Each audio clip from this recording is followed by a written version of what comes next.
हालांकि हम तो चाहते हैं कि अखंड भारत बने, एक बड़ा सा भारत बने, पाकिस्तान को, बांग्लादेश को इंडिया में जम किया जाए दोबारा से, क्योंकि बिल्कुल अब टाइम आ गया है कि हम अपने पुराने कॉन्फ्लिक्ट्स को पीछे रखें। भारत का जो है, भारत को वेलकम करते हैं कि आप आएँ, आप ट्रेड करें। इंडिया पाकिस्तान के साथ ट्रेड नहीं करना चाहता, क्या कहेंगे? क्यों करे वो लोग? एक कौम जो पहले से भिखारी है। तो क्या इंडिया से ट्रेड होनी चाहिए? इंडिया कोई इतना मतलब कि अपग्रेड नहीं है, उससे करने से अच्छा हम चाइना की तरफ फोकस करें। इंडिया के मुल्क के अंदर खुद, इंडिया के अंदर खुद इतना ज्यादा नमक है, वो पाकिस्तान का नमक लेकर क्यों बेचेगा? नहीं, इंडिया में नमक नहीं है। इंडिया तो दोस्तों 2019 में भारत और पाकिस्तान की जो ट्रेड होता था, तो इमरान खान के जब हुकूमत आया तो उसने ट्रेड बंद कर दिया। कुछ मामला लेकर, जैसे कि कश्मीर का मामला लेकर उसने ट्रेड बंद कर दिया था। और दोस्तों अब आ गया है 2024 और पाकिस्तान में इलेक्शन भी हो गया है। अभी नवाज शरीफ का वहां पे हुकूमत चलता है पाकिस्तान में। तो ठीक है भाई, आप ट्रेड करना चाहते हो, अच्छी बात है, मगर हम ये नहीं कह रहे हैं कि हमारे मोदी जी बात करेंगे। मैं एक एग्जांपल आप लोग को दे रहा हूं कि ठीक है, हमारे जब मोदी जी बात भी करेंगे तो भाई पाकिस्तान में किससे बात करेंगे? आर्मी चीफ से बात करेंगे या वहां का मिनिस्टर लोग से बात करेंगे? आखिर भाई पाकिस्तान के पावर है कहां पे? ये तो आज तक पाकिस्तान के जो लोग रहने वाले हैं पाकिस्तान में, वो लोगों को तो पता चला ही नहीं कि भाई आखिर पाकिस्तान का पावर है कहां पे। तो हम लोग को क्या पता चलेगा यार कि पाकिस्तान के पावर है कहां पे? अच्छा, तो हम लोग का भारत में रहते हैं तो हम लोग को तो भाई पता है कि हमारा पावर है कहां पे, मगर पाकिस्तान के लोग को आज तक पता ही नहीं चला कि भाई पाकिस्तान के पावर है किसके पास। तो चलिए दोस्तों, आज का वीडियो बहुत मजेदार और बहुत इंटरेस्टिंग होने वाला है, तो आप लोग हमारे वीडियो में पूरा एंड तक बने रहिएगा। तो चलिए चलते हैं वीडियो की तरफ। हालांकि हम तो चाहते हैं कि अखंड भारत बने, एक बड़ा सा भारत बने, पाकिस्तान को, बांग्लादेश को इंडिया में जम किया जाए दोबारा से, क्योंकि इंडिया हमारा बड़ा भाई है। उसको पता है कि ये छोटा भाई जो कि इसने जानबूझ के हमसे जुदाई हासिल कर ली, पार्टीशन ले लिया है, अब ये चाहता है कि अब मैं आपके साथ ट्रेड करूं। चलो ट्रेड कर लेंगे, मसला कोई नहीं है। सबसे पहले रिजॉल्व करते हैं कश्मीर इशू। कश्मीर उनका है, वहाँ पर उनकी फौज तैनात है, वहाँ पर उनकी इदारे हैं। कश्मीर में पेट्रोल 80 रुपये लीटर है, पाकिस्तान में 300 रुपये लीटर है। अब कश्मीरी कहाँ मुफीद है? वो पाकिस्तान में रहे तो उनके लिए बेहतर है, या हमारे साथ रहे या हिंदुस्तान के साथ रहे? तो सबसे पहले हमने अपनी पॉलिसीज बनानी है। उनको पता है कि जो उनकी पॉलिसीज है वो खुद नहीं बनाते हैं। पाकिस्तान की इतनी हैसियत नहीं कि वो अपनी पॉलिसी खुद बना सके, चाहे वो चीन के साथ हो, चाहे वो गौदर मामले पर हो, चाहे वो अफगानिस्तान के साथ हो, तालिबान के साथ हो, या फिर ईरान के साथ हो। पाकिस्तान जो है ना खुद कुछ कर सकता है ना बोल सकता है, वो किसी और के बिहाफ पे, किसी और का स्टांस लेकर बात करता है। तो लाजिम बात है कि अगर इंडिया की जगह कोई भी मुल्क होगा, वो लाजमन ये कहेगा कि हम किससे बात करें? आर्मी चीफ से बात करें? कौन है आपका मुल्क का बादशाह? कौन है? वज़ीर आज़म से बात करें? चीफ जस्टिस ऑफ पाकिस्तान से बात करें? कौन है आपके मुल्क का वज़ीर आज़म? कौन है? हैसियत किसकी है? पहले ये पता होना चाहिए कि किस इदारे के पास कौन सी इख्तियारात है और कौन सा इदारा मुल्क को चला रहा है। जी बिल्कुल, अब टाइम आ गया है कि हम अपने पुराने कॉन्फ्लिक्ट्स को पीछे रखें और एक प्रोग्रेसिव मुल्क की तरह हम अपने नेबरहुड कंट्री के साथ इस तरह हम कोऑपरेट करें, इससे हमें, क्योंकि हमारे मुल्क को भी फ़ायदा होगा ट्रेड में और इकॉनमी में, और उनको भी फ़ायदा होगा। और क्यों ना हम एक अच्छे, एक पॉजिटिव एस्पेक्ट पे एक साथ यूनाइट होकर हम अपने मुल्क के लिए काम करें। भारत का जो है, भारत को वेलकम करते हैं कि आप आएँ, आप ट्रेड करें। इंशाल्लाह ताला हम आपको नहीं कह रहे हैं, वही नरेंद्र मोदी है और वही नवाज शरीफ है। नवाज शरीफ साहब की हुकूमत आ चुकी है, आपको अच्छा रिस्पॉन्स मिलने वाला है इंशाल्लाह। अगर हमें जो है, हमें तो इतना पता है, हमें रुपये में से 10 या 15 पैसे जो है ना फ़ायदा होगा, नहीं हमें ज़्यादा फ़ायदा है भारत से। भारत को अगर फ़ायदा है तो वो 10 पैसे या 15 पैसे आप कह सकते हैं, ठीक हो गया। और मैं यही सोच रहा हूँ कि हमारी जो ट्रेड है, हमारी जो तजारत है, वो कैसे खुलेगी।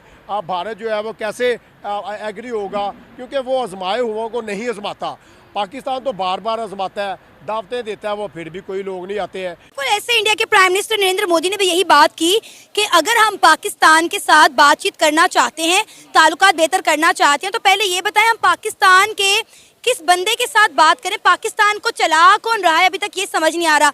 अब आप ये देखें कि जब हमारा दिल करता है हम इंडिया के साथ ट्रेड खत्म कर देते हैं, जब हमारा दिल करता है हम कहते हैं कि नहीं नहीं हम तो घाटे में जा रहे हैं, खसारे में जा रहे हैं, इंडिया के साथ ट्रेड बहाल होनी चाहिए। लेकिन इंडिया ये कहता है कि पाकिस्तान जब तक दहशतगर्दी अपने मुल्क में ख़त्म नहीं करेगा, दहशतगर्दों को सपोर्ट करना नहीं करेगा, इंडिया और पाकिस्तान के दरमियान पुरअमन बातचीत नहीं हो सकती। अब आपने कहा कि पाकिस्तान को इंडिया में मर्ज होना चाहिए। एज अ पाकिस्तानी आपको पता है आपने कितनी बड़ी बात कर दी है? क्योंकि मुझे पता है, मैं समझता हूँ कि हमारी आबादी थी पहले, हिंदुओं से हम बहुत कम थे। अगर हम मिसाल के तौर पर मैं प्लस कर देता हूँ, 25 करोड़ आबादी हमारी है, 30 करोड़ मुसलमान वहाँ पर है, ये कितने में 55 करोड़ हो गए, और 20 करोड़ मुसलमान कहाँ पर है, बांग्लादेश में रहते हैं। ये तकरीबन हमारी आबादी बन गई 75 करोड़, और इंडिया में जो हिंदू है उनकी आबादी है 90 करोड़। अगर हम होते वहाँ पर तो हिंदुस्तान पर हमारा भी हक होता, हम दुनिया के सुपर पावर होते। ये सेकेंड वर्ल्ड वॉर के बाद जो 4 ताकतें थी उन्होंने अपनी मर्जी से दुनिया को डिज़ाइन किया है कि हमने दुनिया पर कैसे रोल करना है। वो कभी नहीं चाहेंगे कि एशिया के पास या उन लोगों के पास जिन पर हमने रोल किया था एक दौर में, वो एक दौर में फिर हम भी हुक्मरानी करेंगे। ये उनके लिए कभी भी टॉलरेबल नहीं था। वो बर्दाश्त नहीं कर सकते थे कि हमारे गुलाम आके हमें आके दिखाए, हमारी बिल्ली हमें मियाँ मियाँ। तो क्या इंडिया से ट्रेड होनी चाहिए? इंडिया कोई इतना मतलब कि अपग्रेड नहीं है, उससे करने से अच्छा हम चाइना की तरफ फोकस करें, ताइवान की तरफ फोकस करें, यहाँ पे हमारा हमें फायदा होगा। ठीक है, प्याज आपको चाइना से मिल जाएगा? प्याज चाइना से नहीं, हम खुद ही कर रहे हैं। हमें आपको पता है प्याज की क्या कीमत है? और उसके बाद अगर ऑटोमोबाइल इंडस्ट्री की बात करें, अभी चाइना से ये गाड़ियां आ रही हैं, जो ज्यादातर गाड़ियां चाइना की हैं, जापान की हैं, वो हमें यहाँ पे कम से कम जो सबसे सस्ती गाड़ी है वो कितने की पड़ रही है? पाकिस्तान में सबसे सस्ती गाड़ी मुझे आइडिया नहीं है, 30 लाख के करीब पड़ रही है। इंडिया में 4 लाख 5 लाख की गाड़ी है। इंडिया की करेंसी और पाकिस्तान की करेंसी में फर्क है ना। आप 3 गुना कर ले, 4 8 12 हो गई, 12 लाख रुपया। तो PMLN की हुकूमत स्पेशली जब पाकिस्तान में आती है तो इंडिया के साथ ट्रेड की बातें होने लगती हैं। ये एक सिनेरियो जिसको लेटर ऑन हम डिस्कस कर सकते हैं। ऐसा ये मुस्लिम लीग नून ने हमेशा कोशिश की है कि इंडिया के साथ ताल्लुकात बना कर रखे जाएं, लेकिन जब भी उन्होंने ऐसा कोई इकदाम किया है तो हमारी आवाम ने यही कहा है कि मोदी का जो यार है वो गद्दार है, और हमेशा नून लीग के जो हुक्मरान हैं उन्हें गद्दार कहा गया है क्योंकि वो इंडिया के प्राइम मिनिस्टर नरेंद्र मोदी को पाकिस्तान में इन्वाइट करते हैं, लिहाजा उनको गद्दार कहा गया। जी बिल्कुल, इस हवाले से तो मैं इत्तेफाक करता हूँ कि हमारे अपने जो लीडर्स हैं उनके बयानात में, उनकी पॉलिसीज़ में भी तजाद है। अगर इस तरह का कोई अमल अब जो वो कर रही हैं उनको पहले सोचना चाहिए था इस तरह के इकदाम को वो कहते हैं ना सर अंजाम देने में। अगर वो अभी विलिंग शो कर रहे हैं इंडिया के साथ, तो उनको जो प्रीवियस मुद्दा था जिस बेस पे उन्होंने इस ट्रेड को मुअत्तल रखा, या तो वो उसको भूल जाएं। वो ये एक शो भी कर रही है इस चीज़ को, ये बात इंडिकेट भी कर रहा है कि अब पाकिस्तान कश्मीर के मुद्दे से किसी हद तक पीछे हटता हुआ दिखाई दे रहा है, जिसकी वजह से वो इंडिया से ट्रेड की बात कर रहा है। कश्मीर के हवाले से सना मेरी पर्सनल ये राय है कि कश्मीर के जो लोग हैं उनको फैसला करने दिया जाए।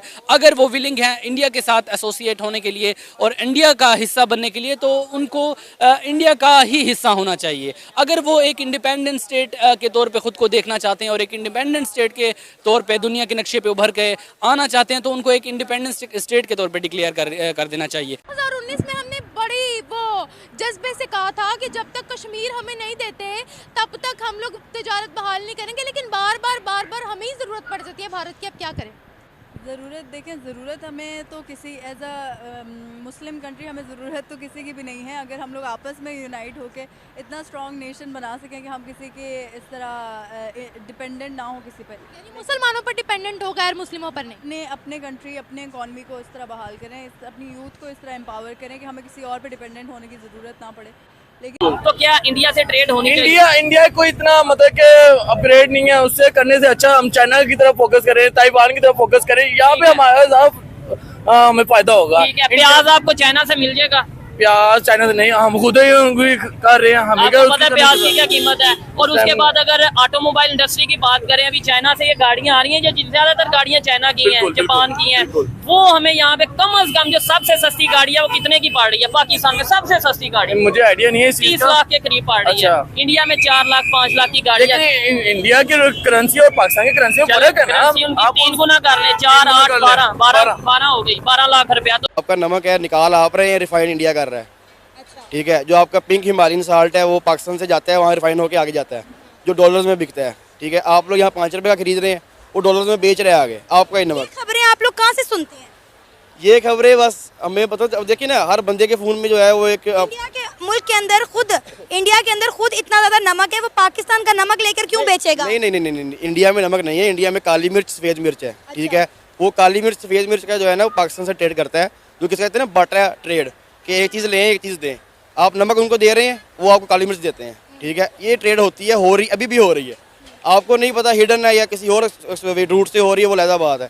ठीक है, तो वो काली मिर्च जो है वो इंडिया में है, आपके पास नमक है, आप नमक सिर्फ निकाल के अपने खाने के लिए इस्तेमाल कर रहे हैं, आप उसको रिफाइन करके उसको एक्सपोर्ट नहीं कर रहे। ठीक है, वो इंडिया कर रहा है।